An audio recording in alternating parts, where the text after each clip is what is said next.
Have you ever felt anxious while driving home? Not because anything specific happened, but because you feel like you just might be in trouble for some reason? Have you ever refreshed your email and felt a little drop in your stomach because your boss hasn't responded yet, or maybe responded too quickly? Or maybe reread a text message and thought, did I say something wrong? Why does that feeling feel so familiar? Most of the time, you're not reacting to the person in front of you, you're reacting to what they remind you of. And if you don't become aware of that, you'll keep fighting ghosts in rooms that only contain people. When your partner sighs, when your manager changes tone, when someone says, we need to talk. Your body reacts before your mind does.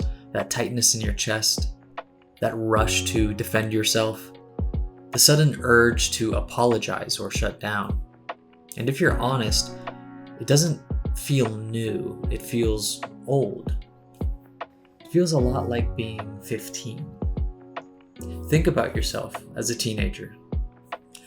When you felt like you disappointed someone, you didn't have endless options.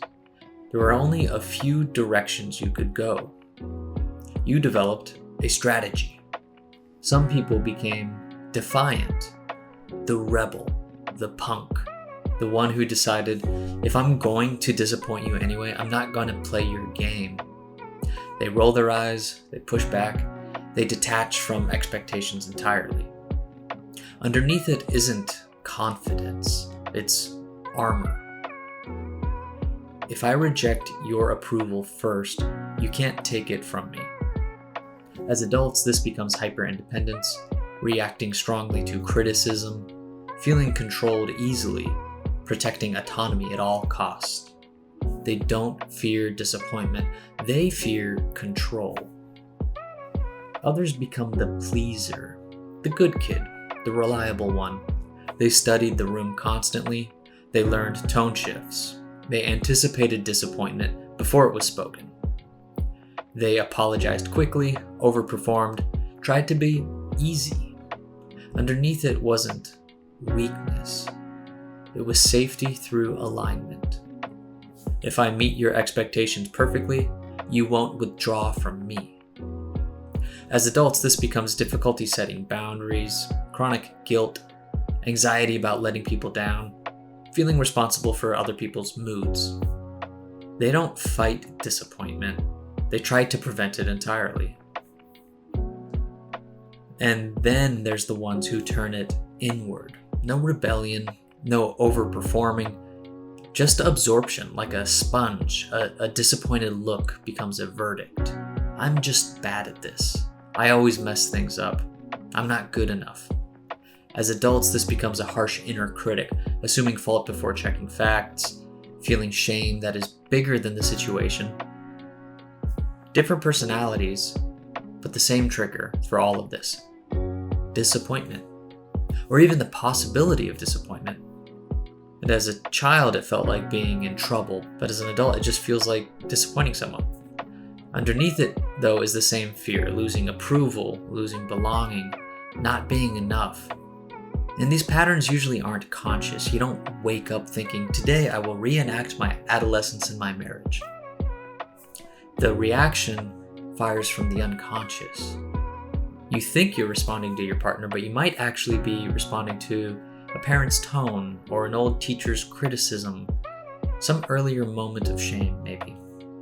But you're not in that classroom anymore, you're not in the past. But your nervous system doesn't know that. Your nervous system learned quickly. It had to. But it learned young. And it hasn't automatically updated itself. These strategies aren't useless. They can keep people safe. They just don't always fit the present moment. And this is where maturity begins.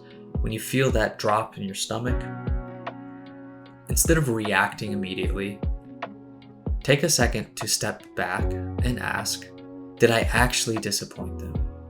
Have they clearly expressed an expectation? Or am I predicting something based on the past? Now, sometimes you did fall short. Sometimes growth requires correction, but many times You are responding to memory, not reality. Teenagers feel and react. Adults feel and assess. They evaluate whether the emotion fit the present moment before acting on it.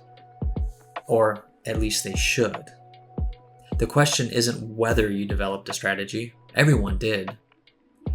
The question is whether you are still running it automatically, or whether you are conscious enough to realize that most of the time you're not reacting to them. You're reacting to what they remind you of.